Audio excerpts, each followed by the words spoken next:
আর্জি করে ঘটনা খবর রাখবো, সেখানে ছাত্ররা কি বলছেন, ডাক্তার পড়ুয়ারা কি বলছেন। আমার সঙ্গে অনুপ রয়েছেন, প্রতিনিধি অনুপ। ডাক্তার পড়ুয়া যারা রয়েছেন তারা কি বলছেন?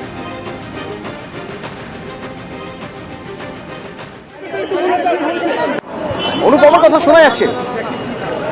একেবারে জীবনে যে আজকে ঘটনা, সেই ঘটনার জেলে কিন্তু দোষীদের যখন শাস্তির দাবি করা হচ্ছে ছাত্রদের পক্ষ থেকে, অন্যদিকে কিন্তু তাদের নিরাপত্তা সুনিশ্চিত করতে হবে এমনটাই কিন্তু স্পষ্ট করা হচ্ছে।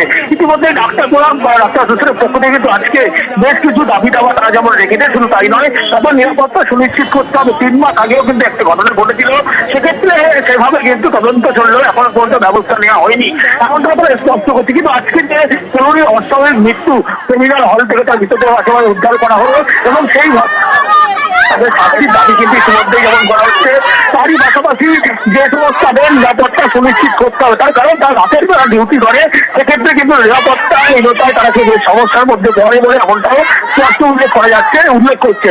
এবং সেই কারণে আরজিকর মেডিকেল কলেজের সামনে একেবারে যেমন দফায় দফায় বিক্ষোভ চলছে। অন্যত্র তারা জানাচ্ছে যে ডাক্তারের পক্ষ থেকে তারা শুধুমাত্র জরুরি পরিষেবা বাদে সমস্ত পরিষেবা কিন্তু বন্ধ রাখবে। ইতিমধ্যে সেই কারণে ডাক্তার পড়ুয়া যারা ছাত্র যারা আছে সেখানে তারা কিন্তু এই দাবি রাখছে নিরাপত্তার বিষয় কিন্তু সুনিশ্চিত করতে হবে। অন্যদিকে কর্মী যে অস্বাভাবিক মৃত্যুর ঘটনা, সেই মৃত্যুর ঘটনাকে দোষীদের শাস্তির ইতিমধ্যেই দাবি জানাচ্ছে। অনুপ, এআইডিএসও কে দেখতে পাচ্ছি আমি এখানে, এআইডিএসও এখানে। হ্যাঁ, ইতিমধ্যে এআইডিএস এর পক্ষ থেকে একটি বিক্ষোভ দেখানো যেমন হয়েছে, পাশাপাশি ডাক্তার ফোরামের পক্ষ থেকে কিন্তু ডাক ফোরাম তারা কিন্তু একটি বিক্ষোভ দেখিয়েছে। তারই পাশাপাশি একেবারে বিজেপির পক্ষ থেকে একটি বিক্ষোভ কর্মসূচি চলছে, যেখানে উপস্থিত অর্চনা মজুমদার বিজেপি নেতা সজল ঘোষ তারা, এবং তারা কিন্তু একেবারে দোষীদের শাস্তির দাবি এবং এই একাধিক দাবি দাবা নিয়েই কিন্তু এই বিক্ষোভ। অন্যদিকে এআইডিএস এর পক্ষ থেকে যে বিক্ষোভ কর্মসূচি চলছে, তারা কিন্তু দাবি জানাচ্ছে যে অভিযুক্ত যে ঘটনা, এখন যে মৃত্যুর ঘটনা ঘটেছে অস্বাভাবিক মৃত্যু হওয়া তরুণীর, সে শাস্তির দাবি করছে এবং নিরাপত্তা আরো সুনিশ্চিত করতে হবে। অন্যদিকে নার্সদের পক্ষ থেকে কিন্তু একই রকম দাবি নিয়ে সবমিলিয়ে 3টি জায়গা কিন্তু আরজিকর যে মেডিকেল কলেজ হাসপাতাল, সেখানে কিন্তু এই মুহূর্তে এই বিক্ষোভ কর্মসূচি চলছে। বেশ, অনুপেশ মতো আমার সঙ্গে আমার আরেক সহকর্মী অমিত রয়েছেন আমার সঙ্গে। অমিত, একটু জানতে চাইবো, সেখানে বিক্ষোভ দেখাচ্ছেন ছাত্ররা, পড়ুয়া, ডাক্তারি পড়ুয়ারা বিক্ষোভ দেখাচ্ছেন, এদিকে বিজেপি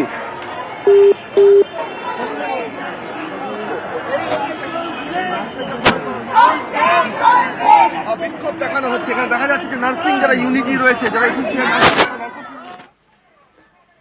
দিতেই হবে, ছাড়তে হবে, তোমায় দিতেই হবে, ছাড়তে হবে, জবাব তোমায় দিতেই হবে, ছাড়তে হবে, জবাব তোমায় দিতেই হবে, ছাড়তে হবে। বন্দে মাতরম, বন্দে মাতরম, বন্দে মাতরম, বন্দে মাতরম। আজকাল হাসপাতাল মহিলা ডক্টরের মৃতদেহ পাওয়া গেল কেন? মুখ্যমন্ত্রী জবাব দাও। বিজেপির বিক্ষোভ একদিকে, আর একদিকে এআইডিএস এর বিক্ষোভ। জবাব দাও, মুখ্যমন্ত্রী সেম। আর্জি করে ছাত্রীর কিভাবে মৃত্যু হলো, ডাক্তারি পড়ুয়ার কিভাবে মৃত্যু হলো তার তদন্ত চাইছেন তারা। চেস্ট মেডিসিন বিভাগে ডাক্তারি পড়ুয়ার দেহ উদ্ধার হয় আজ সেমিনার হলে। ক্ষতবিক্ষত দেহ উদ্ধার হয়েছে বলে দাবি করছেন বাবা, এবং দেহে কোনো আঘাতের চিহ্ন নেই পুলিশের দাবি। রাতে ডিউটির পর সকালে উদ্ধার দেহ। অনুপ, আমরা দেখতে পাচ্ছি 3 দিক থেকে মূলত বিক্ষোভ হচ্ছে, একদিকে এআইডিএসও আর একদিকে বিজেপিও বিক্ষোভ দেখাচ্ছে। 3টি পর্যায়ে কিন্তু এই মুহূর্তে বিক্ষোভ কর্মসূচি চলছে। বেশিদের মধ্যে শাস্তির দাবি, সেই শাস্তির দাবি নিয়ে এই বিক্ষোভ চলছে। একদিকে বিজেপির পক্ষ থেকে যেমন এই বিক্ষোভ কর্মসূচি চলছে, অন্যদিকে এআইডিএসের পক্ষ থেকে বিক্ষোভ চলছে, নার্স ফোরাম তাদের পক্ষ থেকে একটি বিক্ষোভ কর্মসূচি চলছে। তার কারণ যে ঘটনা ঘটেছে, সেই ঘটনায় কিন্তু একেবারে বেশি যে ব্যক্তি তাদের শাস্তির দাবি করা হচ্ছে, নিরাপত্তা সুনিশ্চিত, এই সমস্ত বিষয় নিয়ে কিন্তু ইতিমধ্যেই সেই বিক্ষোভ কর্মসূচি তারা কিন্তু আরজিকর মেডিকেল কলেজ হাসপাতাল সেখানে করছে। অন্যদিকে বিজেপির যে বিক্ষোভ কর্মসূচি, সেখানে কিন্তু একেবারে বিজেপি নেতা সজল ঘোষ, অর্চনা মজুমদার সহ বিজেপির নেতৃত্ব সেখানে উপস্থিত রয়েছে। এবার যে এই অভিযোগ আজকে যে হচ্ছে প্রভৃতি অস্বাভাবিক মৃত্যুর ঘটনা, সেখানে কিন্তু বাইরের একটি জায়গায় তারা বিক্ষোভ করছে বিজেপির পক্ষ থেকে। গেটের মধ্যে এমার্জেন্সির সামনে একটি বিক্ষোভ কর্মসূচি চলছে এআইডিএস এর পক্ষ থেকে, এবং এমার্জেন্সির কাছাকাছি কিন্তু ডাক্তার ফোরাম অর্থাৎ নার্সের পক্ষ থেকে বিক্ষোভ কর্মসূচি চলছে, যেহেতু দোষীদের শাস্তির দাবি। এবং এই যে ঘটনা ঘটেছে, সেই ঘটনায় কিন্তু যে নিরাপত্তা সুনিশ্চিত করতে হবে, এর আগেও নিরাপত্তা নিয়ে কিন্তু এই প্রশ্ন তারা তুলেছিল বলে এমনটাই জানাচ্ছে। সেই কারণেই এই বিক্ষোভ কর্মসূচি কিন্তু ইতিমধ্যেই চলছে।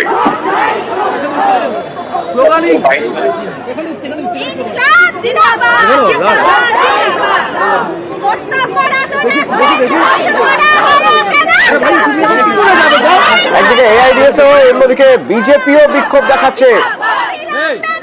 এদিকে তদন্ত চলছে, ফরেন্সিক টিম ঘটনাস্থলে গিয়ে তারা তদন্ত করছে, অর্থাৎ বয়াদাবারে যে নমুনা সংগ্রহ করেছে ঠিক কি হয়েছিল। শতপ্রণোদিত মামলা দায়ের করেছে কলকাতা পুলিশ। রাতে ডিউটি ছিল, তারপর আজ সকালে উদ্ধার দেহ। আর্জি করে খোদ পুলিশ কমিশনার যান।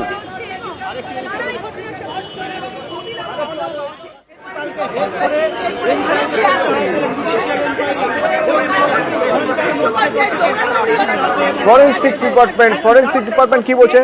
আপনাদের কিছু মার্ক আছে, ঠোঁটে, গালে, গলায় কিছু মার্ক আছে। না সেরকম কিছু বলা যাচ্ছে এক্ষুনি, সেটা আপনার পিএম বলা যাবে।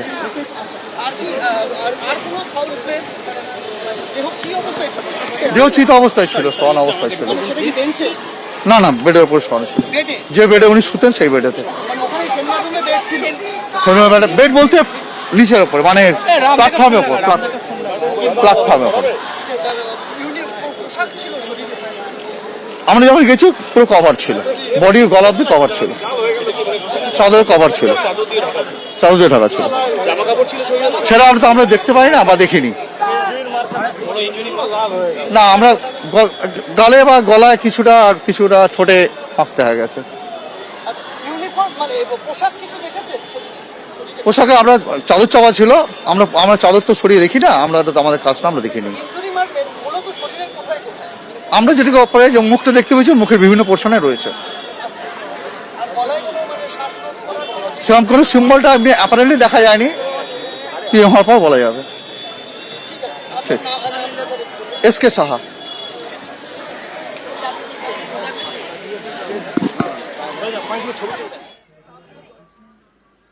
ফরেন্সিক ডিপার্টমেন্ট থেকে জানানো হয়েছে যে মুখে ঠোঁটের পাশে কিছু দাগ পাওয়া গিয়েছে। পোস্টমর্টমের আগে কোনো কিছুই নিশ্চিতভাবে বলা সম্ভব নয়। অনুপ রয়েছে আমার সঙ্গে। অনুপ, আমরা শুনলাম বলছেন এখনই এভাবে যতক্ষণ পোস্টমর্টম না হবে কিছু বলা সম্ভব নয়। এদিকে এমএসপিপি তিনি বলছেন পোস্টমর্টমের সময় যাতে ভিডিওগ্রাফি হয় সেদিকে তারা নজর থাকবে, অর্থাৎ পোস্টমর্টমের উপর তারা ভীষণভাবে তারাও গুরুত্ব দিতে চাইছেন যে কি হয়েছিল আসলে।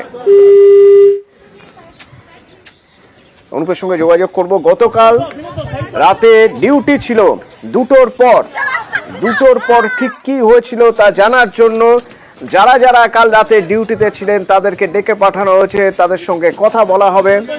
পোস্ট গ্রাজুয়েটের দ্বিতীয় বর্ষের ছাত্রীর সঙ্গে ঠিক কি হয়েছিল।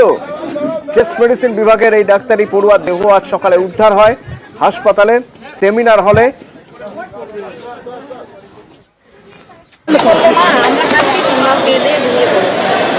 আর মেয়ের সাথে কথা হয়নি, আমার মেয়েটাকে খুন করে ফেলেছে এরা, আমার মেয়েটাকে নিয়ে ফেলেছে। আমার একটা মাত্র মেয়ে, অনেক কষ্ট করে ডাক্তার করেছিলাম, লোকের সেবা করতে এসে নিজেই খুব কি কোনোদিন কিছু বলেছে কি বলছে হাসপাতাল কর্তৃপক্ষ কি বলছে? কিছু বলেনি আমাদের। এই একই প্রশ্ন বারবার ঘুরে ফিরে আসছে, হাসপাতাল কর্তৃপক্ষ কি বলছে? অনুপ, হাসপাতাল কর্তৃপক্ষ কি বলছে?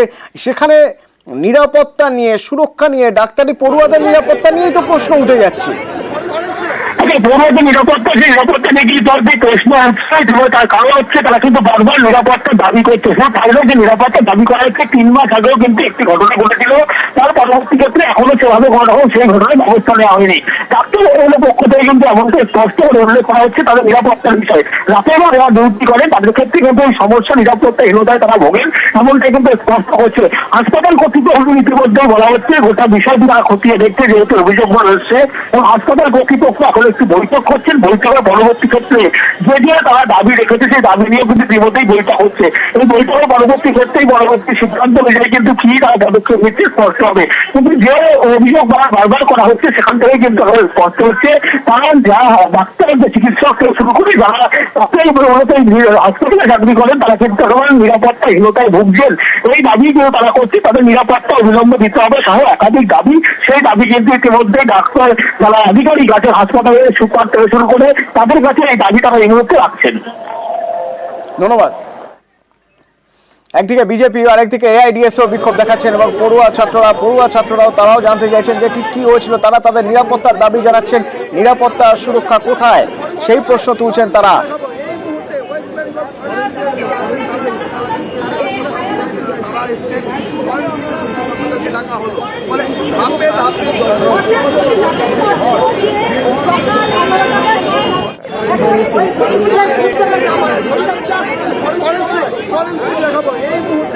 কিভাবে পোস্ট গ্রাজুয়েটের দ্বিতীয় বর্ষের এই ছাত্রীর মৃত্যু ঘটলো তা নিয়ে রীতিমতো রহস্য তৈরি হয়েছে।